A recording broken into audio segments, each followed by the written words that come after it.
I definitely wouldn't fire a DJ for smoking heroin. Yeah, you just putting that out there? Yeah, smoking it. It's okay. But if you're shooting up heroin, no, you can't be my DJ. Get out of here. Welcome to Anxiety Twins. My name is Lee H. Tillman. I'm Andrea Menchaca. And we are two married comedians that talk about things, and we have our own podcast. I just finished 5 days featuring for Miss Pat. 5 shows, not 5 days. 5 shows, not, yeah. 5 shows. 5 days would be brutal. Yeah. It was cool. It was 2 days. So it was 2 shows on a Friday, 3 shows on Saturday. Mm-hmm. At Helium Comedy Club. At Helium. And look at me. Look at you. Telling people what's happening. There was 2 shows on Friday, the 7:00 show, and then there was a 9:15 show.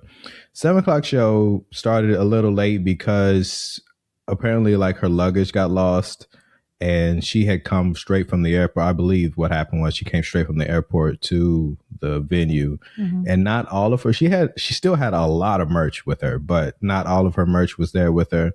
So she wasn't in the best mood, which is understandable. That's how it goes.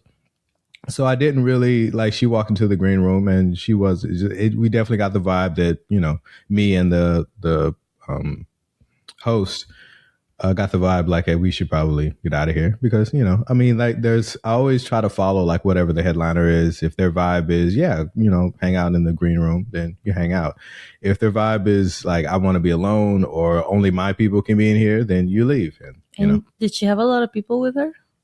She had 2 assistants. She had 2 assistants with her, but most of her assistants were out handling her merch. So I think she was in there by herself. I have no idea because I didn't go back in that room after the first day. I was like, all right, I'm good. Normally for a show, the host does maybe 10 minutes, 10, 15, and then the feature does about 20. She had us do the host did 5 and I did 10, which is the feature, which was okay, well, I still get the same paycheck no matter what. So I was fine with it. But it was a little weird. And then she came out and she said she was going to do 45, but she ended up doing at least an hour and some change, at least an hour 15. I think it was probably an hour and a half. It was at least hour 15. So, and then she does a meet and greet afterwards. So the second show started late because of, all that, because we started late, and also, she went late and meet and greet and all that stuff. So it was supposed to start at 9:15. It started at about 10. So we didn't get out of there till about midnight. I didn't get home till midnight, and it was probably over by then. But the crowds, the crowds on that first night were amazing. They were great, especially the 7:00 show. Here's a little tip for anybody out there who's going to see a comedy show. I would always say the middle show is generally the best. If there's an early matinee, it's a little weird, but a 3 to 5 p.m. show. I don't know, that the energy is a little weird in that room, but and then the late night show, people are wild and rowdy. So a 7, 8 o'clock show, if you're looking for, if you're on a website and you're which show should I go to, I would say middle show, 7, 8 o'clock. But also middle show in that one day. But in this case, it was also middle show within the whole weekend. That was the best one, right? It was the late show on the first day. The late show on the first day? No, the 7:00 show, I think, was probably... The first day was just better all around. Yeah. First day was better all around, even though, it seemed like she had to have had a much worse day on Friday. Yeah. It was just a better crowd. Yeah. The 7:00, I think it's because when you put up on the website, what shows, because they put up shows and then those sold out, so they added more. So the people that bought tickets to the first shows, those are the fans. And then when they put up more because they sold out, those are people who are just it's Saturday night, let's see what to do, let's see there's something cool happening, let's see what's happening. So those people aren't necessarily, they just want to be out and doing something. It seemed to me like the people at the last show were fans. but they just weren't fans of you and the host. Like when you and the host were up, they were like, okay, like they were confused by the fact that Yeah. it wasn't just Miss Pat. It seemed Yeah. like when she came out, they lit up, but before that, they were like, I don't get it. You talking about the Late Show? Yeah. Like the Late, yeah. That show was that show was crazy. But but the Friday shows were great. And then Saturday shows. So there's 3 shows on Saturday. It was a 4 p.m., 7, and a 9:30. And the 4 p.m., like I was saying before, it was like they were a good crowd. They were good. It was the only show that wasn't sold out. And they were good, but they were also a little slow on the uptake. Like it's Portland and the sun was out, and then that almost never happens. And it's been a long time. So like, I know whenever the sun comes out, I'm conflicted. I'm like, nice. Oh shit. It's going to be bad comedy tonight. yeah. And also it's in the middle of the day. So like, those are people that, I don't know. I don't know why. I don't know what makes a person want to see a comedy show at 4 p.m. I don't know. Hey, put it in the comments. Why would you go to a 4 p.m. show? What is wrong with you? I mean, why would you? I mean, it was probably also the same thing. Like the 4 p.m. was the last one to get sold out. So if somebody kind of last minute was like, oh, okay, let's go see her. Yeah. It was the last available thing. And then also on the last show of the night, a bunch of people got turned away because they were so late. Yep. They showed up. If it says on your ticket when you buy it, you're probably not going to pay attention to it. But if you show up 30 minutes after the show starts, box office is closed and you can't get in. And that's for any show at Helium. Any show, yeah. Because it seems like, I mean, some shows are, if it's a local show and we're all just doing shotgun and it's like 10 minutes, 5 people, 10 minutes each, it doesn't really matter when you show up, you are missing something. Yeah. But if it's a bigger person like Miss Pat, 30 minutes in, she's already on stage and it's kind of just like, why would you walk in now? Yeah, you don't want to walk in while she's on stage. Like, I think that's the main thing. That's kind of what they're trying to avoid. Yeah, they're trying to avoid that. And it did happen. Like, you got off stage. When you were on stage, a lot of people were trickling in. And the whole time it was stressing me out. I was like, why are they still coming in? And then I realized when I left that it was because it was dark. So they weren't letting everybody in all at once. They were like giving them a little lowdown in the spacing between the doors. Like, be quiet, like just walk to the table, follow the person. Like they were giving them a little instructions on how to get in instead of just letting everybody in, which makes sense. But on the other hand, like just letting everybody in would be less disruptive because at least it's over with. Yeah. And this way, Miss Pat was on stage and people were still trickling in slowly. And every time somebody sits down, everybody gets distracted and they start talking. Some old lady was like, I don't know where I'm going. I can't see.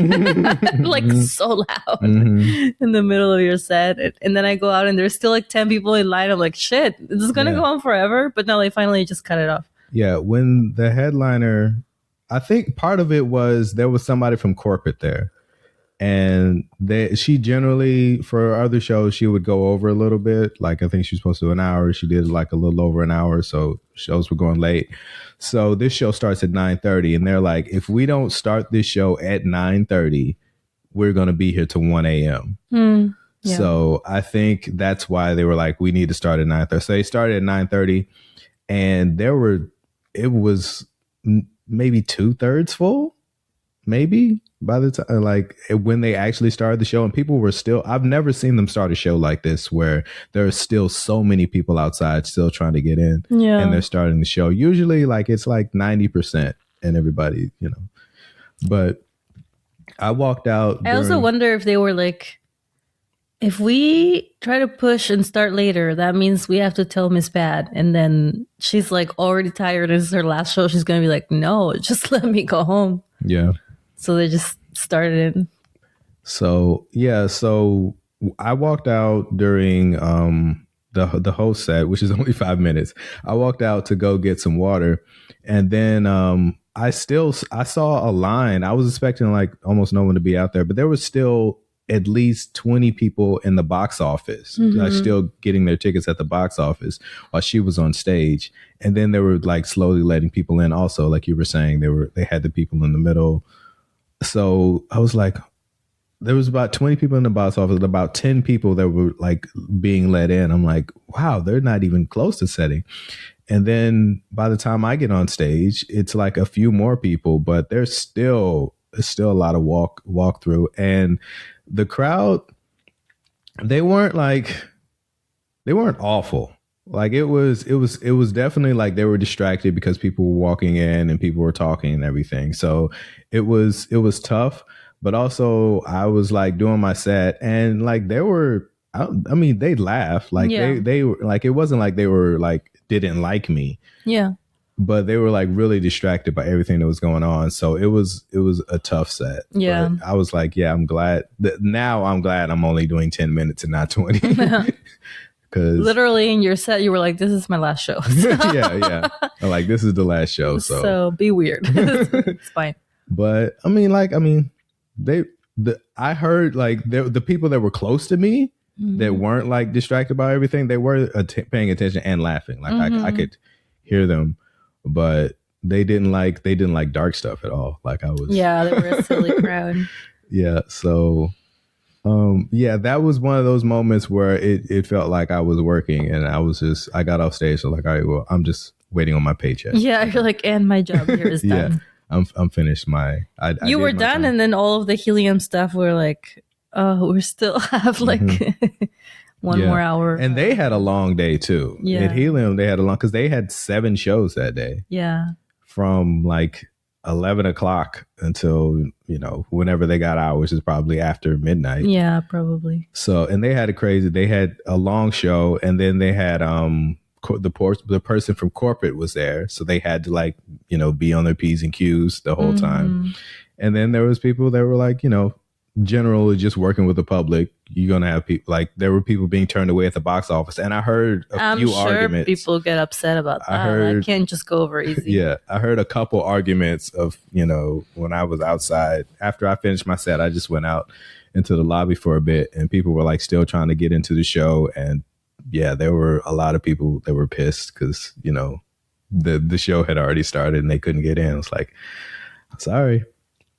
I actually went downstairs at some point because you guys, you and Julia Corral were there, and then you went downstairs. So I went downstairs to see you guys, but I saw that the show had just started, and I had seen all the it was like Erica on stage, and I had seen her set already. So it's like, oh, this show has literally just started. So I just went back upstairs, and then I was going back upstairs. There was a couple that was like walking in. And they were like, well, they didn't know where to go, upstairs or downstairs. And one of the servers like wasn't really helping them. So I asked him like, well, are you going to see Miss Pat? Or are you going to see, like Chris was downstairs. So are you going to see, this person? Or are you going to see Miss Pat? They said Miss Pat, and I said, well, it's upstairs, but I'm pretty sure the box office is closed. So I walked upstairs and they walked up behind me, and I was like, well, good luck. good luck with everything. I did as much as I can do. But, yeah. I mean, the week started out really great. And it just like the shows got less fun as it ended. It kind of ended on a sour note, but for the most part, if I look at the whole situation, it was fine. Yeah. I mean, you also don't usually get to perform for almost entirely black rooms like that in Portland. Yeah, I got to perform for mostly black room, and for the most part, like 4 out of 5 shows, it was good. Like it went well. Like they all, like I didn't have to change my material too much. I didn't have to do anything else. I just went up there and did, what I normally do, and it worked all around. Not too bad of an experience. It was okay. That's not a good sell. Not the worst. It was a great experience. I mean, go to helium.com and it becomes an ad. Listen, I wish it could have been, but like the only part that was good was the 10 minutes that I was on stage, and the crowd was like, when I had the good crowds, that was the only part that was good about it. Like beforehand, the fact that, I mean, again, I know she was having a rough day, so I'm not like saying like anything bad about her, but like the fact that, she wasn't particularly, pleasant. You never officially met Miss Pat. I never really met her. I came in with like a few feet of her, and she, one of the managers was like, "Did she kick you out of the green room?" I said, "Well, not verbally." You were like, the vibe pushed me away. So, but that's like what you have to do as a unknown comic. You just be like, sorry, just be out of the way. Yeah, it's kind of rough though, because I feel like there should be other areas where you can be, because if there's a sold out show and you're not comfortable in the green room, you can go to the sound booth, but that's always very tight. And so you're just kind of like, I mean, I want to be here because I want to know what happens, because I also have to do the next show, but also I'm just home. There's nowhere for me to be. Yeah. You go from the green room to the stage, like you have to walk through it. So I couldn't even be in the green room to walk to the stage. I had to come through the crowd to get on stage. Just high-fiving everyone on your way up. While you were at Helium all day yesterday, I went to IKEA and I went to Ulta. I told you this, like, whenever I go to Ulta, I am just repurchasing things that I ran out of. So I'm always like asking people, like, where is this? And they're like, that's not even a brand anymore. This old ass lady pulled out a 20-year-old lipstick out of her purse, and she's like, can you get me another one? And they're like, no. I got this like a gay guy being like, oh, honey. I asked him, like, where's the Natura and makeup? And he's like, we don't carry that, honey. And then he showed me, like, this is what we have. And I was like, oh, that's what I meant. And he's like, that's just tinted moisturizer. And I was like, well, that's what I wear. He was like appalled that I called that makeup. He was like, okay, I mean, now you know for 10 years from now when you go and get some more. There's it's not makeup, just call it moisturizer. Yeah, remember, do that. Write it down. UV protection moisturizer. That's what I wear. Yeah. And I got the baby some face moisturizer too, because I need to teach her how to moisturize. She does not do that. But she got into makeup, and it's like, you can't just be wearing makeup and then taking it off and they just have dry skin. She's already white. You're gonna be looking 40 in like 10 years. At 12. Wait, in 10 years she'll be 20. I just don't want her to age. So I'm like, in 10 years you'll be 2 more years old. I'll allow 2 more. Yeah. So that's what I did yesterday. And then I went and got Julia, and we joined the last show. And I thought it was a 7:30. So now I'm realizing that's why we were so late. It was a 7. Oops. So another thing that we did recently, and we talked about on the last podcast, was that we went to see The Drama, which has a big twist in it. I mean, I guess it's not like it's a twist, but it is like additional information that's not... It wasn't in any other promo or in the trailers or anything. And that was on purpose. That's finally them doing trailer properly. Yeah. Not telling me what happens. Yeah. So there's a little additional, because most of the things, it just showed like they were getting married, and it was just like this happy, thing. So you got to put like a big warning here. Yeah. We will tell you what happens in these movies. Yeah. There's not. What's the word? Yeah. It's hard to talk about the drama without talking about what's actually happening in the movie. So so spoiler alert, if you have not seen The Drama, stop right now and come back after you've seen The Drama. Come back. Please. So what did you think of the twist? What did you think the twist was going to be? Like when I thought it was going to be worse for some reason. Worse than that? Yeah. I thought she was going to say that she wasn't really deaf. Oh, that would be hilarious. Which she just thinks that it's cute. Yeah. Or like she was ignoring the guy. Yeah, because at the beginning of the movie, like you see, like she's trying to go up to her or whatever, and he's trying to talk to her, and she doesn't hear him. Like the idea is that she just couldn't hear him, but she didn't want to talk to him. So she like pretended she was deaf. Like that's what I was thought. Like, oh, she was all this time she's been pretending that she's deaf, and she's not actually deaf in her right ear. So I was like, that would be crazy if that really was. I thought that would have been fun. That would have been a much, especially because there's also scenes where he's whispering in her ear, and she's like, nope, nothing. Which is a really weird experiment to do with somebody who already knows that they're deaf. You know, like that is a weird. Yeah, that is a weird moment. Like, I don't know what that was supposed to do. That wouldn't make sense if the whole point was that she wasn't deaf, and then she heard him tell her that she loves her, and she was like, No, nothing. Nope, can't hear anything. Nope. Yeah, so that would have been crazy. So the twist is that she planned a mass shooting, but she didn't actually do it. When she was in high school, she was like an outcast, and she planned a mass shooting at her school, but she didn't actually do it. And you thought it would be worse than that. Great. Now we're gonna have drama in our household. I don't know. I thought she was gonna be like, an actual murderer or something. She murdered someone. Yeah. I didn't like the.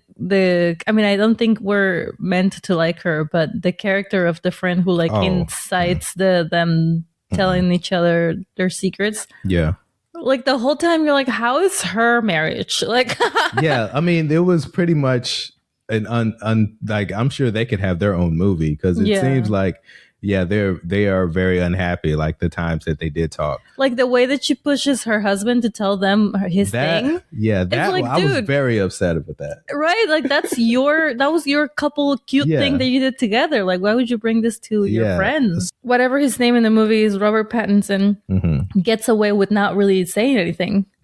Yeah, he doesn't really, like, he says he maybe bullied someone and made them like leave town. But yeah, and then he was like, I don't know, maybe they just had to move. And then he doesn't say like what kind of bullying or anything. Like it's not specific. So that was a little weird that like he didn't really have to say anything. This whole time he's judging her, and like he didn't really share anything about himself. The woman is that we're talking about, her name is Rachel in the movie, but it's Elena Haim or Haim. I can't remember. I think it's Haim. And she's a musician. Like, she has a band with her two sisters called Haim. And she's been in a handful of movies. I feel like this, maybe I might be wrong, but I feel like this may be like one of her bigger parts, because I've seen her in other things and she always plays like a friend, but never like a major character. And she was definitely like an antagonist in this movie. There was another woman that was in the movie that did you recognize the photographer? No, I don't even think I remember her. The photographer, like, you remember, that was one of the better scenes in the movie. Oh, like, no, I did recognize her. She was from, what's that other show? Wait, no, I recognized her, but I could never place her. She's been, like, you've probably seen her in a bunch of stuff, but she was also in The Materialist, another movie that's very divisive, kind of like this. But have I seen that? Yeah, The Materialist is the movie where the guy, another spoiler alert if you haven't seen it, the Materialist, the guy who has like a leg. Oh, right. Who is she? She is the woman that she goes out on a date with someone and she's abused. Oh, she's the one that couldn't find the partner for the longest time. Yeah, and then she sets her up with someone, and then she gets abused. Like the woman that did all that, like that's the same person. That's where I was like, the whole time I was like, I feel like I know her, but I was thinking like maybe she was a comic or something. Yeah, but she always has like small parts and things, and she's very good, because every time I see her, like, oh yeah, that lady. And she always has like one of the most interesting storylines. But she was really great as the photographer. Like, she had a great smile. Like, she was trying to like get them to smile. Yeah. And the awkwardness, she was like, okay. The awkward pauses when she just gives up, just like, oh, we'll figure it out. Yeah, those were some of my favorite scenes in the movie, because like that, I felt like they really nailed it. Yeah. Like the feeling like in those scenes. Unlike the scenes where they're having a dance session, which to me, I'm like, what's happening here? Like, it's not a high school. You're paying to take lessons, so just do the fucking lessons. Yeah. Like, or don't. Like, it's not like a class that you are forced to take for credit or something. Yeah. They were being weird. And then the teacher is like being super aggressive, and it's like, they're paying, they're your clients. This is really weird. Yeah, it didn't seem necessary. The whole thing didn't make sense. It didn't give us any more real information about the characters, other than that was the first time they played the song that she plays for him whenever he's in a bad mood. Like, that was the first time that happened. But they were using the dance instructor as like a narrative to tell us about the song. Yeah, but like that, they could have done that any other time. Like that was, I don't know. Yeah. It just felt, I don't know what that scene was for. It wasn't really useful, but Yeah. So overall, yeah, I think you definitely enjoyed it more than I did. Yeah. I liked it because it's like it felt like a new take on the Manic Pixie Dream Girl. Mm-hmm. Like the Manic Pixie Dream Girl is always uncharted territory. Like you know that there's something fucked up about her. Like something happened Mm-hmm. where she's different in this way. And like the way before we know more about her, like she pulls down his pants and it's like he's vows about her, like you always like bring sunny to my clouds Mm-hmm. and you're the way to, like, he's just in love with who he thinks that she is, which Mm-hmm. is what happens when there's a Manic Pixie Dream Girl in a movie. But then in this case they tell us the thing that's fucked up about her, Mm-hmm. and to me I'm just like, good. Yeah. I mean, I don't even care what it is. I'm just glad that it's like Yeah, they usually don't do that. something, and Yeah. then you realize that the way that he's fucked up is that he didn't care Mhm. so long as she was fun and like Yeah, he's in Whatever. love with how she makes him feel. right. And the whole like speech when he's trying to write that, and you're like, you still don't know anything about her. Like all of this is how this feels to you. Mm-hmm. And then he deletes it all because he's like, shit, I don't know anything I about actually her. don't know anything about her. So I feel like that's what they were going for. Like they were going for like what if you knew more about Magic Pixie Dream Girl and then Yeah. you don't like her anymore? Yeah. Yeah, from that aspect, yeah. It was interesting in that, but I don't think they pulled it off.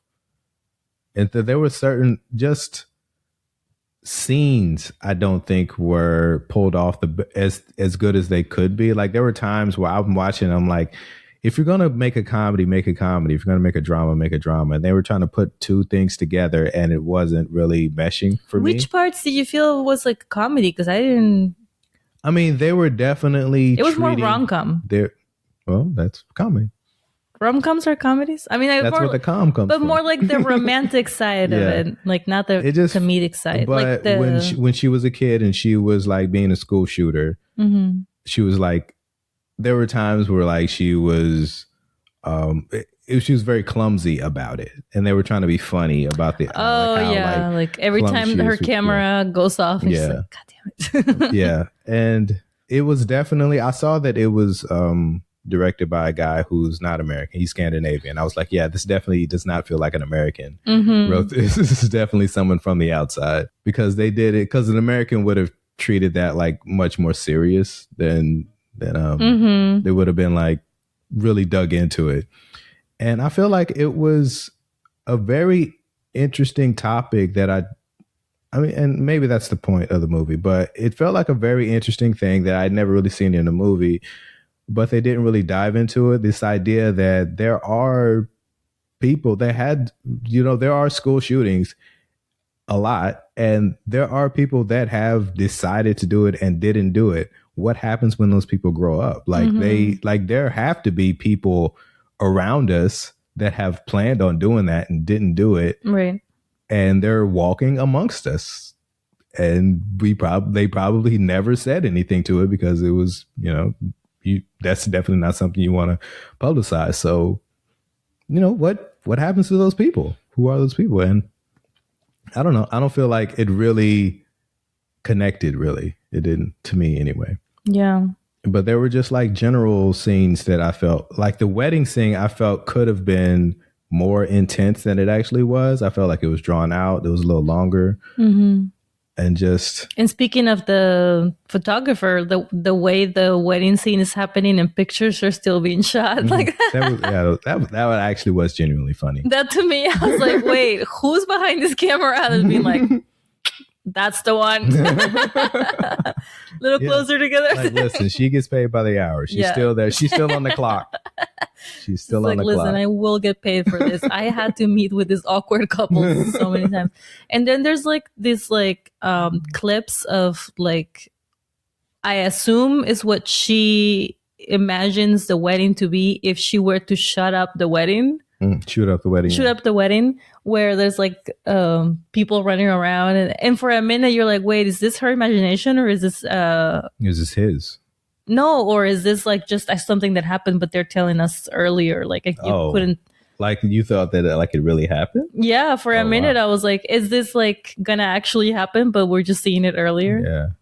I don't feel like anything in her present really reflected her as a kid. Mm-hmm. You know what I mean? Like there was, because they show that one flashback that he remembers that we never saw before was they were walking across the street and, you know, this guy was driving and, you know, they got into it and she gets into a fight with a guy that like almost hit them in the crosswalk. And she like is kind of like, you know, going crazy, Aggressive. being very aggressive. And we never saw that before, but we see it now. Well, why are you showing us this now? It seems like we should have been seeing clues the entire movie, right? That she was like way more aggressive than we thought. Other than like maybe the dance instructor, but even that wasn't really that aggressive. She was just thought she was being funny and then it didn't work out. So we should have been seeing that. And then when that happened, we're supposed to be like, okay. Now I see why she's doing all that. Like that would like it wasn't really connected.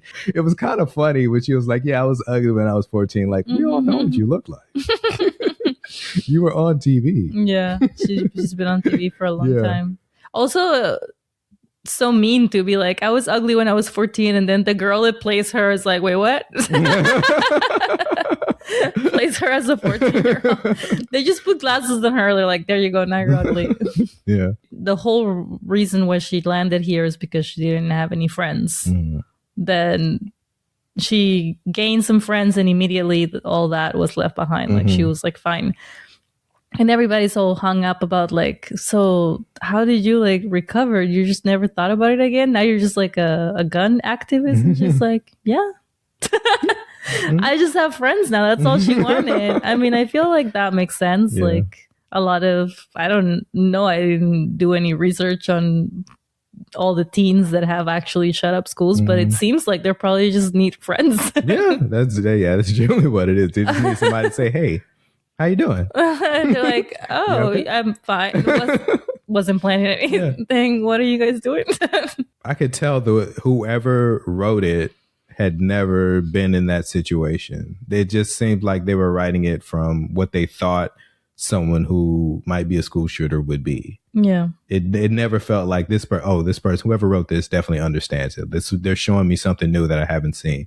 It definitely felt like, oh, this is just someone from the outside that I think this is probably what it feels like or what it is. And that was, I don't know. It just like the tone just didn't really fit. Like I didn't think there were a lot of things that I like. I guess I like what I like about it, that it is different. They did take a swing. It is something that I don't know. It's something that I don't think I've ever really seen before. They did like touch on topics, but I don't think they really nailed them that well. But you know, I appreciate the effort. I guess that's all I'm saying. I mean, I feel like I get that we don't understand more about like what an actual shooter would feel like because she didn't do it. She wasn't like, there's a line, we don't understand anymore about the people that do it because she didn't. She's on the other side. She's like she said at one point that she liked the aesthetic, like, and that reminded me of like, that was the era of Tumblr. Like there were different aesthetics of like different things. And she just had like the makeup and stuff. Like she was just alone a lot and wanted to emulate whatever she saw on the internet. And I don't know. I feel like, and you remember you would see like when there was a school shooter a month before, you would see them posing with a gun on Facebook or something like that. Like that was a thing. There was that kid, like, and there have to be kids that did that didn't do it. Yeah. And in the same way, the teenagers feel like they're going to live forever. Like they don't fully grasp the gravity of the situation. Just like how she was like, I just forgot about it. Like, every time they have an issue in their relationships, she keeps just starting over. Like that's her. Yeah. You're like clearly like dealing with issues and like having an actual resolution is not something you're good at because her whole plan is just like, pretend we just met today. Like you're literally wearing your wedding dress. You haven't even taken it off. And she's just like, no, just block the memories and start over. And that's what I like about the Manic Pixie Dream Girl. Like, that's what she would do. Like, she would just be like, no, I'm fun. That's me. I'm fun, guys. Yeah. But Just even be like, this is quirky. but even like the last scene, just and there's like I like the resolution. I get that does feel like something that they would do, which is just kind of forget that it happened and just kind of move forward. Yeah, like their relationship was not great to begin with. So, but I like the idea of the scene, but the scene itself, I'm like, I told you after the movie, there's a scene where he goes in still in his tux or whatever. They made a decision to go to this restaurant after their wedding. And he still goes after, even though their wedding didn't really happen. He still goes and he's beat up and bloody. And that scene should have been, we never see her. He looks up and says, hello. And then she says, can I have this seat? And that could have been the end of the movie. And that would have been much better. Yeah, but that's because your favorite thing is being concise. Yeah, I guess. But like, just leave you with something that's not just telling you exactly what happened. It just it didn't give you the rest of that scene didn't give you any additional. But the lobster already ends like that, so it didn't give you any it's the opposite information. Of that. And also the fight. Her boyfriend comes up and wants to beat him up, and then they cut right before anything happens, and then you see him walk through the door with his face bloody. Perfect. You know everything. You know everything that just happened. Yeah, you don't need to actually see it. You don't need to see it. And then what do? They go back to the wedding and then they show it happen. I'm just like, why? Why did you do it? We were good on that. Well, maybe they looked at the runtime and they were like, yeah, we do need to show that didn't provide. Robert Pattinson was like, great. I love that we need to do this for real. We didn't need any additional information, but they still showed you. And it's things like that throughout the movie. And I'm just like, why was that a decision that was made? Like the editing of it and the tone of it was just kind of off the entire time. I'm just like, this is an interesting story. I feel like there's a good movie in there, like a really great movie in there, but I don't really feel like they got to it. Then it would have been 45 minutes and you can't do that. Yeah. I don't know. I mean, they could have dove deeper into other things. I do like it when her maid of honor is like, when you asked me to be her maid of honor, I was like, don't you have any real friends? Just kidding. I hate you.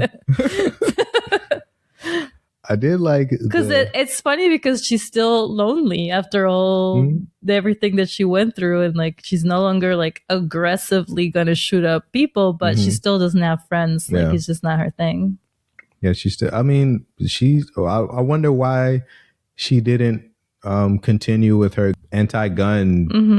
Her activism. Her activism. She didn't continue with it. It seemed like that was the only thing that was holding her together. Well, that was just like whatever her friends were doing, right? Like she didn't have any of those friends anymore, so she just wasn't in that world anymore. When that kid asked her, the kid in school looked at her, explained what she knew about all of the statistics of school shootings. I thought he was going to be the creep that was like, I also have a gun. I thought he was going to be like, let's get together and talk about this. But he turned out to be a good influence. But I don't know, like just the way he looked, like they just got a pale kid that was sitting there by himself. And I was like, oh no. I did like the DJ, like the new DJ that came in. He was like talking about all the equipment. That was actually the nerd. It was like... when he asked the guy, do you play or something? Like, because people love this. And he was like, I don't know. Yeah, that was a genuinely funny scene. Like that was, I did like that. They fired their original DJ because they saw her smoking heroin on the street. We never saw her beforehand. So we don't know if that was her or not until like we see her later in the movie. Right. But I don't know. Now we have to go back and be like, was that her? I don't think so. So I don't know. I mean, we don't know if it was her movie. That was the only thing that kind of like let us know that there was something in her past, because that she was being very lenient. Yeah, she was like, let's not judge her from her worst, her worst moment. And that was the only thing that was like, okay, well that's why she said that, because she definitely had. But then it ended up being her husband or her fiance was chickening out of firing her, and she was just like, "Okay, I'll do it. You're fired." Yeah. Like, and then she was being a bitch about it too. Like, So, and then like, she took a 180 and like, so what was that? Like, that was very inconsistent. yeah, She should have been the one that was like, maybe we shouldn't fire her because of this thing. she was. And then at the last minute when he chickened out, he should have been like, "Oh, okay, never mind. Sorry, we're being weird." Yeah. And just forget about it. But no, she decides to be aggressive at the last minute. I definitely wouldn't fire a DJ for smoking heroin. Yeah, you just putting that out there? Yeah, just to let you know. Every time I see a homeless person smoking crack at a bus stop, I'm so bad at quoting you always say that so fast, like it's no big deal. Yeah, that's the joke. I know. I said I took too long. Yeah. You wouldn't fire a DJ for that? I wouldn't fire a because DJ that's kind of their whole job. Yeah, I mean, like if they were like marrying us, like if they were the priest, I would be like, I don't know. Yeah. maybe not. Like if they were like my doctor or something. We're not gonna have a priest. We don't go to church. Yeah, that's where they keep all the crack. That's why we stay away. Yeah. So you heard it here first. If you want a DJ for us, you can smoke. You can smoke heroin. We're not gonna pay you. Yeah, and also she wasn't shooting up heroin. That's what. And like if I saw someone shooting up heroin, yeah, if she was smoking it, it's okay. But if you're shooting up heroin, no, you can't be my DJ. Get out of here. You're not gonna show up on time. Oh my God! Can you do a remix of that?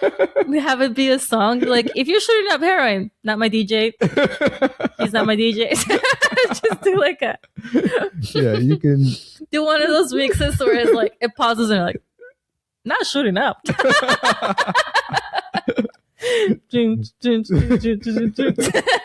it's like not shooting up. I wanna do this now. Get your equipment out. Okay. There's a difference. There's a difference between smoking. In my 20s, we were having a party at our apartment, like me and my roommates. One of my roommates' friends like had some friends over, and they were like asking for like tinfoil. I'm like, no. What, are you gonna bake a pie? No, I'm not gonna. And then like they were looking at me weird. Like I was like, no, you're not gonna smoke whatever it is you're about to smoke. You're not gonna smoke it in my house. That's smart of you. I would have been like, sure, why? Yeah, I'm like, no. Do you have some leftovers for me to wrap up? No idea. Here you go, buddy. Yeah. Oh, do I make a hat? Yay, let's do this. Yeah, I was ready. Yeah, I just when that happened, when I saw the person smoking like heroin in the movie, that I just thought about that moment. I was like, yeah, I remember when that guy like at a party like asked me if we had any tinfoil. If you saw our DJ smoking heroin, what would you do? Not at the venue, like a different day. Mm-hmm. Like a week before, we're just walking down the street. We see. You know, we're downtown Portland. We're downtown Portland. Well, and if we are downtown Portland, we're also at fault. We can't be too judgy. And we're like, is that our DJ? How do we end up here? And they're smoking heroin. What do you do? What do you do? Are they still our DJ? I don't know. You know, when this happened in the movie, I was like, I'm with her. But now I'm like, in my wedding, we're going to have kids there. But they're probably not, they may be high, but they're probably not going to smoke it. They're not like passing it around. Yeah, they're not passing it around. They're not going to smoke it like right there. So you're no. Team no. I'm team no. I'm sorry to say. I'm very judgmental. Hey, I was raised Catholic. It's kind of my one thing that I can hold on to. So what about weed? Saw them smoking weed? That's fine. What if they smelled like weed? And they were at the wedding DJing, smelling like weed? Well, as you know, our little baby girl is taking jiu-jitsu right now. And the last time that I went down there to a class, the guy that owns the place, which is apparently not her teacher, there's another guy who is training to be the teacher for the kids, went into the back and definitely smoked weed and then came out and waited for his ride out front. And I was like, okay, I guess this is what we're doing. Also, he's like fully tatted. That's my newest joke what I'm talking about on stage. I thought the fully tatted guy was the teacher. He was a teacher that day. I think he probably was like training the other guy, because then like the other guy is learning jujitsu and like boxing with him, and then he's also taking on the class for the kids now. Maybe he was just like so amped up from jujitsu, and then clearly he's been through some stuff in his life. Clearly, so he did not just. He needed something to bring him. Like if he doesn't smoke weed, he's gonna like punch a kid, and you don't know. I guess he was on his way out. Maybe he needs that. Maybe he had to go shopping for socks or something that usually makes him really stressed. Yeah. He's like, they're all the same. I mean, they can be if you all buy white socks. They can. You can make that decision if that's what you want. They're your socks. Do what you want. Do what you want. So now I'm talking about the jiu-jitsu guy on stage, and every time I do that joke, I'm like, hopefully somebody's gonna jump out of the side like, oh, and jujitsu you in the throat. I don't even know how that would work, because jujitsu is it's a contact sport, so they have to be on me before I even know that it's happening. They're like hugging me. It's a very tight situation. First it is like, can I give you a hug? And there's like, jujitsu. Jujitsu. They have to say jujitsu before they do it. It's like parkour. Yeah. You still haven't answered. Our DJ smells like weed. Oh, well, I meant that's fine, because if I'm leaving my child at the jiu-jitsu studio that smells like weed, I think the wedding will probably be fine. Okay. All right. I just want to see where the lines are. There it is. All right. How many stars? 5. 5? Yeah. It's a perfect movie. No, I'm just giving it 5 because I knew that you would be appalled. Fine's 4. 4? I give it 3.5. Yeah, 3.5. Almost struggling. Yeah, it's just there. Like I like the attempt. I like that there was a lot of things that were, maybe I've never seen in a movie before. They did like a lot of different things, and the promo for it was really cool. Mm-hmm. But I don't think they really got there, or at least got where they wanted to. At least for me. Anyway, yeah, what I really appreciated though, not having shopping for a wedding dress scene. Yeah. Because I feel like that's always when they try to have like every conversation about stuff that you don't know. Like everything is being told during the like, what about this one? And I love shopping. But for some reason, just those scenes, I'm just like, it's fine. She just has a dress. We're good. We figured it out. Yeah. Last night I couldn't sleep. Remember, I was like, I'm going to go to sleep with you same time. Mm-hmm. Totally could. Midnight. Did we get here like? Yeah, we probably got home by like a midnight. Yeah. I couldn't sleep, so I went to read, and I have like this much of my book that I'm reading right now. I really want to finish it because it's taking a lot of twists and turns. But I would highly recommend it to everybody. Yeah. What's the name of the book? It's called The Love of My Afterlife. It's a woman who she's kind of a loner, and she doesn't really have a life. She lives in London, and like this is something for me to ask British people. Every once in a while in this book, it says toot, like T-U-T, and it says like she toot or I toot or we tooted or whatever. And I'm like, what is that farting? What does that mean? Tut? What is the context? It's kind of like, I think it's kind of like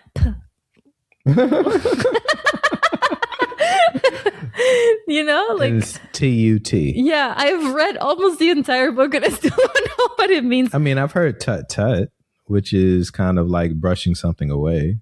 I guess. I don't know. It's definitely like a dismissive, like it's just being dismissive. Yeah, motion. But I'm just like, is it a motion? Is it a sound? I don't know. So she's a lonely woman living in London, and she has a really sad life. And like in a way, I'm like, okay, we get it. She like doesn't have a boyfriend, so she's miserable. Like there's no other solution. But she really is like just has a miserable mindset, I guess.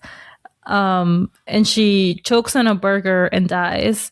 And then like while she's in heaven, they tell her they're explaining to her like, this is heaven, you're dead, so sorry to say. And then she meets a guy while in heaven, and that guy, they really connect over like 2 seconds of time, which is like really, it's like they barely talk to each other, but they really connect. And then her like angel sees that, and her angel really loves romance novels. And then the guy turns out to not be dead. He just was like unconscious for a minute, and then he has to go back. He like disappears and goes back to his body.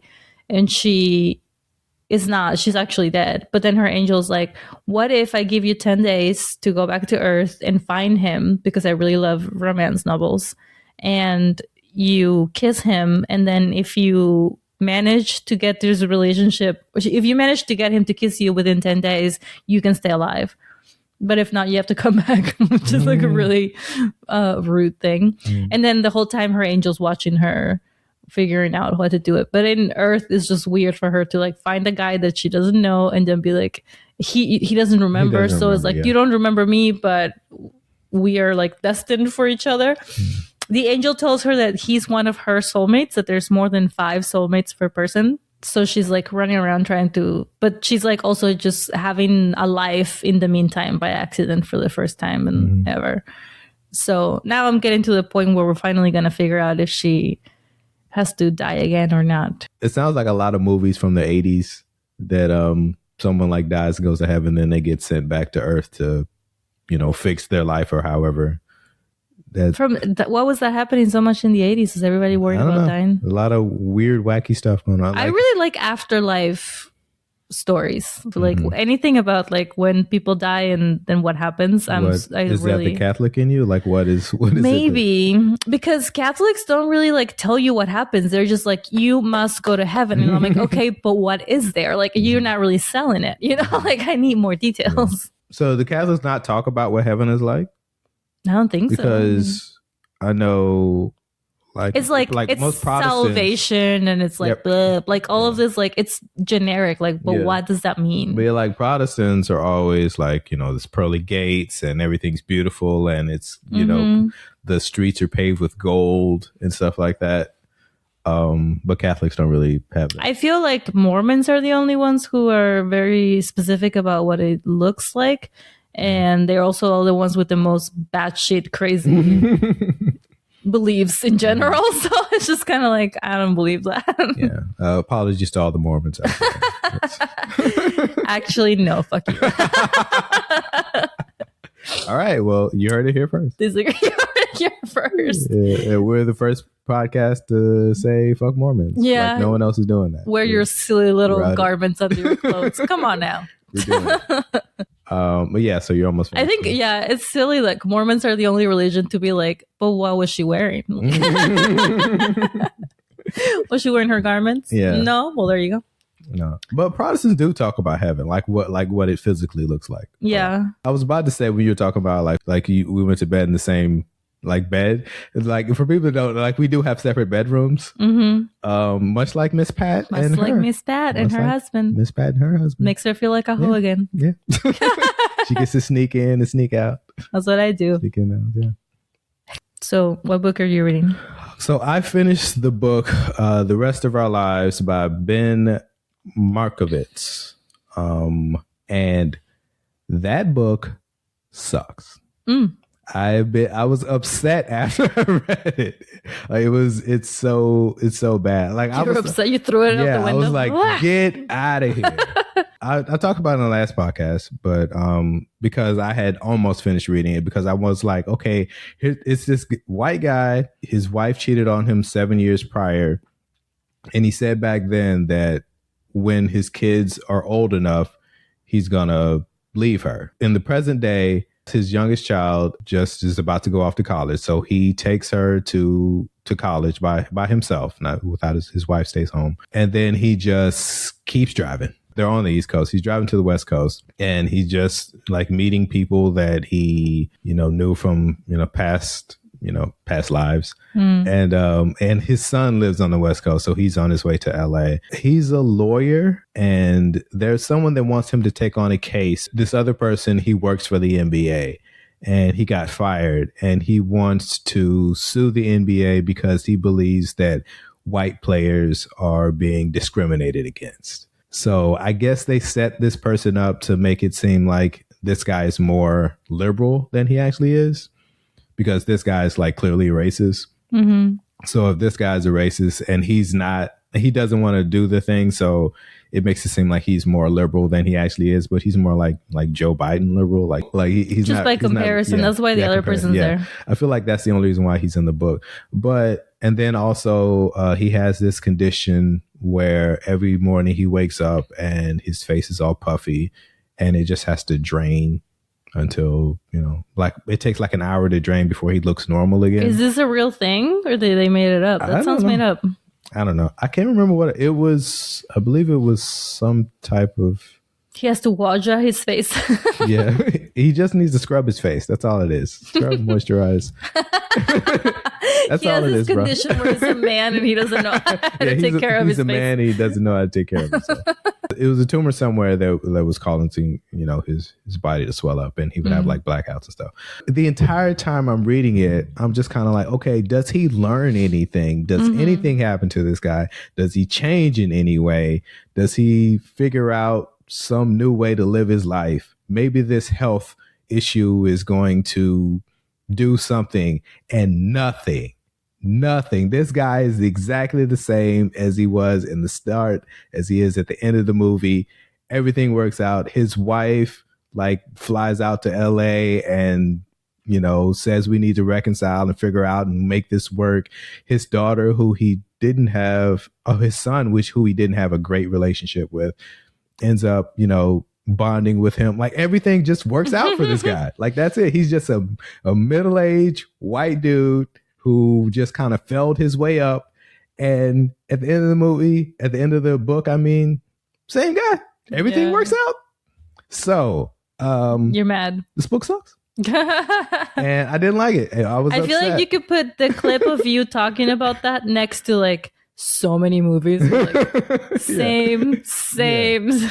But it was shortlisted for the Booker Prize, which is a very on the nose title for a book. I need to change that. What does that mean? But it's called the Booker Prize, and it is for any book that's published in the UK. And this guy, he is British, but he lives in America, and the story takes place in America. But I guess it qualifies somehow. Yeah, I guess it qualifies somehow. So he was like, so it won that prize. So I was like, well, I don't know. Let's see. So I have no respect for the Booker Prize. If this is something that they felt was relevant, I think all I did was Now you're never gonna look at that list again. Yeah, I think I saw like a recommendation on like NPR. Whoever like reviewed it on NPR really liked it. I was like, okay, well, I'll check it out, see what it is. And nope. Thumbs down. Wow. Rest of Our Lives, Ben Markovitz, book sucks. Don't read it. Yeah. Boycott. Wow. Boycott this book. Wow. We're mad. Yeah. I mean, we should have a burning party. I've read, yeah, we should burn this book. If you're going to burn any book, burn this book. If you hear cold in the winter. Because I've read books where I was like, all right, it was okay. Like, it wasn't like, but like, this book just was offensive that you're actively mad. Yeah, I'm like actively like, no, this is not worth, like if this guy could win something, like any of us could do it, I guess. It's not, I guess I always thought it was really hard to write a book, apparently, or get it published and, you know, get it in a publishing house. But if you're a middle-aged white guy, they'll do it for you. They'll do it. They'll take it. They'll be, oh, you wrote a book? Come on in. We'll publish it and put it out. Yeah. What is it about? Middle-aged white men? Heck yeah, let's do it. Even better. At least the usual stories, like he learned something. This one didn't even learn. He just, nothing happens. Very upsetting. Talking about that book reminded me of this other movie, Dream Scenario. Christopher Borsley is the director of the drama, and he also made another movie called Dream Scenario, which came out in 2023. And it's on Tubi, so. And it's on Tubi. That's so that lets you know. And I remember watching this. So this is what it says. It is a surreal comedy film starring Nicolas Cage as Paul Matthews, an ordinary listless professor who becomes a global phenomenon when he inexplicably starts appearing in millions of people's dreams, initially as a benign passive figure, but then eventually he becomes like a kind of a nightmare. It's a really interesting idea. Yeah. But the thing is that it is another one of those movies where A guy has to go through something supernatural in order to realize that what he really wanted was just his family. Because this is what, so he becomes super famous. That's the usual middle-aged white guy story. Yeah. It was just hidden in this really abstract, story. But like, this guy becomes super famous just because something happens and he just ends up in everybody's dreams. Like, there's no real explanation for it. He becomes famous because of that. And he realizes after he becomes famous and he thinks like he's like a really great person just because he's famous. And then he starts becoming more of a nightmare. And he starts doing terrible things to people in their dreams, and then people hate him. But he's not doing anything bad in real life. In real life, he's just a guy. He's just living, which is kind of like a metaphor for like celebrity. You're just a person walking around and then people see something and then they hate you or like you or whatever. It's, his ex-wife at this point didn't give him credit for something that he believes that he wrote. And then once he becomes famous, he's like, he's hating on her. And then when people hate him, he kind of like has this come to Jesus moment. He's like, oh, well, it's not nice when people hate you. Yeah, it's not nice. Yeah. And then he just like decides, you know what? All this fame and stuff, what I really, really wanted was just the love of my wife. That's all I really wanted. And then like he just kind of goes to her, and I don't remember the ending, but I don't believe it works out. I don't believe she takes him back, but like it's just another guy that he had to have like this supernatural thing happen to him, much like the spider, the spaceman movie. He has to have something that happened to him in order for him to realize, oh yeah, what I actually wanted was my family. I should have been focusing on this instead of my career. When do you think that started? Because it used to be violence. Like it used to be you needed to kick the shit out of a man before he was like, I should just go home and love my family. Now it's like you gotta talk to a fucking spider. Like shit's getting harder to do. Or you like, gotta appear in people's dreams. Yeah, you gotta appear in people's dreams. Can we just gladiator? You have to have something intense happen to you, or else you can just have a normal life. So the same person that made this movie Dream Scenario also made the drama. And those two things connected. Especially when I was reading this book, I was like, oh, this feels like just like another guy that's just going through a midlife crisis. But seriously, when did that start? Like I don't know. It used to be a lot simpler. Remember the good old days? Yeah. I actually made a video about this, like the idea that it used to be comedies that this happened in. Because there was this old Jim Carrey movie, Liar, Liar. Yeah, Liar, Liar. Like it used to be like movies like that where this person, sillier. It was like really silly. And then within the past, like since like the 2010s, it became more like sci-fi. And then they changed it to where you have to like go out into space or something magical has to happen in order for you to realize, oh, I really should focus more on my family. Because Encanto is kind of like that, but it's not about men specifically. Her husband dies at the beginning, so we don't really get to see. But it's her as the leader of the family going through that. So I guess she becomes like the proxy for a man in that movie. I just finished reading Wild Dog Shore by Charlotte McConney. I don't read a whole lot of like thriller mystery books, but this one was pretty good. Wild Dog Shore is about a family that lives at a research station in Antarctica. A lot of the population is gone, and they need to have somewhere to like preserve these seeds so that they can take them back to the mainland and so stuff. they're using Antarctica as like a giant refrigerator for their seeds. Basically, yeah. Someone only comes like once every few months to like bring supplies and everything. And in the middle of that, like someone broke their communication, so they can't call back to the mainland. And someone washes up on their shore. No ships are coming for months. So how did she even get here? And why is she here? She has a secret, and the family has a secret, and we're trying to figure out, what exactly is happening. That sounds good. Now I want to read them. Yeah, it is a pretty interesting story. Like I said, I don't read a whole lot of thrillers, and this one's really good. This guy that's living here raising his kid, but his wife has died. So if you want to give like instant sympathy to anyone, have a dude with his mourning his dead wife and having to raise his kids. And then this Wait, other his wife is dying or is already dead? His wife died. Is dead. His wife is already dead. They actually, well, that's why Disney always kills them all. yeah. So it just gives you automatic sympathy for Yeah, it. you're like, fine. So that the point, guy, just in the same way the other story plot is like you have to have something happen for you to appreciate your family. Mm-hmm. If a guy's wife is dead, immediately saint. Mm-hmm. Just like sainthood. He's just doing the best he can, just raising these kids. Yeah, that would be a good story to tell. Would be like just like how the drama was like what happens when you do know the Manic Pixie Dream Girl. A story about like what happens when the guy whose wife and mother of his kids died is not a saint. Like I want to know the like dark secrets that come crumbling when this woman is no longer taking care of your life.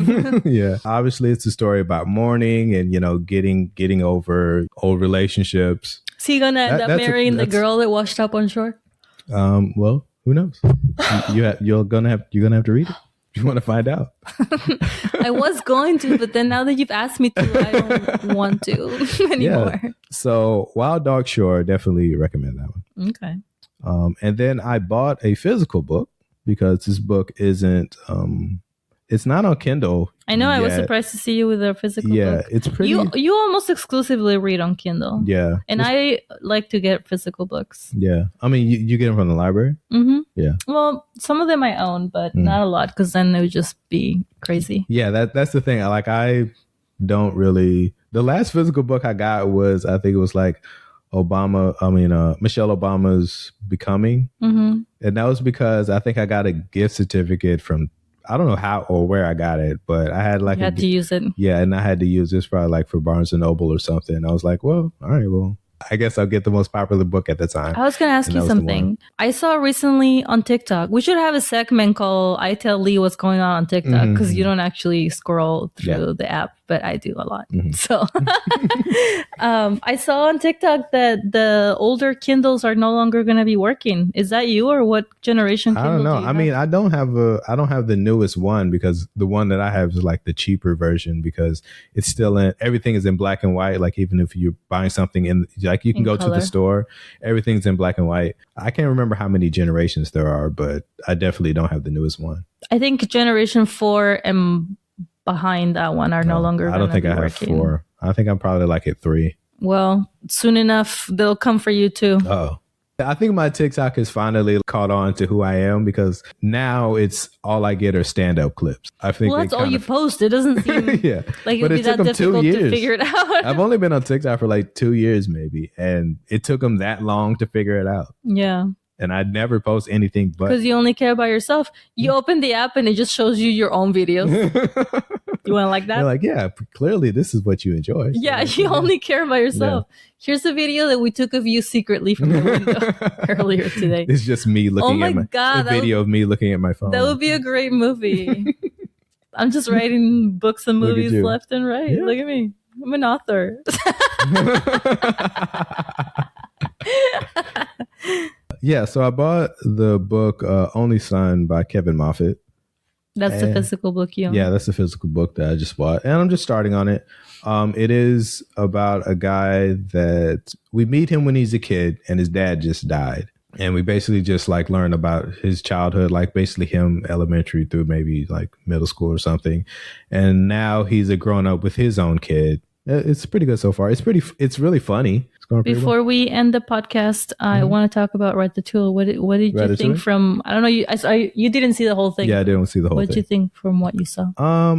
It seemed pretty cool. I still do want to like sit down and watch the whole thing. It definitely seems like it is anti-critics. I know that Patton Oswalt does the voice, and then I was watching it where he didn't talk, and I was like, oh, wait, is he just like doing noises the whole time? Like, why? Yeah, I didn't see the part where he's talking, but I did just recently see something that talking about like how revolutionary it was for voice acting in cartoons, just because most of the time they try to do like a silly kid voice, but it's Patton Oswalt just doing his voice. I really like that movie. When I was in college, I made like one of our assignments was to make a toy.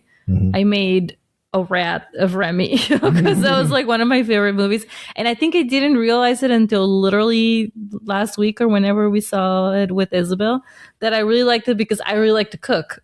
It took me like 15 years to figure it out. I was like, oh. Did you like cooking at that time or did that make you want to cook? No, I already did. Like I started teaching myself how to cook when I was like 15. And my mom has never really been big on cooking. Like she's very proud of her inability to cook, which to me, I'm like, okay. Much like Michelle Obama. Just like Michelle Obama, always bragging about it. Yeah, I don't even know how to turn the stove on. I'm like, that's not really like, it's like, I get it. It's like an like, I'm not like the other moms. Like, I'm not going to do the wife thing. Yeah, you don't have to be a good cook to be a good mom or a good woman or whatever it is. Like you don't have to like learn, but I personally always really like to cook, and I just taught myself. And the rat in the movie is always like, he's obviously like he's a rat. He doesn't nobody teaches him how to cook, and his family is like actively eating garbage. So like he's just like smelling things and like figuring it out, and they like do a really good job with like the twinkly boops and yeah, exactly. Yeah. I believe that's what they were called. The twinkly boops. Yeah, keep going. And the tinimagoops to like express what it feels like when you're like experiencing smell and taste and like putting things together just by figuring it out. And that's why I didn't bake for a long time, because I really like to just like figure it out and not have to read the instructions and just do it as you go. And that doesn't work with baking. Rewatching it, I was like, oh, that's why I like that movie. Especially because it came out when I was kind of old. Like I was too old for cartoons, but I had a sister who was 11 years younger than me. So I always was, and she still is, watching all the little kid stuff with her. Speaking of baking, I made a sweet potato pie. Brag. Yesterday. The crust didn't come out the way I wanted to. I'm probably going to do it differently. I hadn't made one in a years, so there's a couple of tweaks I would make, but I thought it came out pretty good. Yeah. Yeah. I have never had sweet potato pie before. What'd you think about your first taste of sweet potato pie? Pretty good. Yeah. All right. And on that note, my name is Lee H. Tillman. I'm Andrea Menchaca. Thank you for listening to Anxiety Twins. Go make your own sweet potato pie. Yeah, go make your sweet potato pie. You lazy son of a bitch. Yeah, and don't forget to like and subscribe and do that too. Oh, yeah. Focus. Yeah. All right. Bye. Thanks. Bye.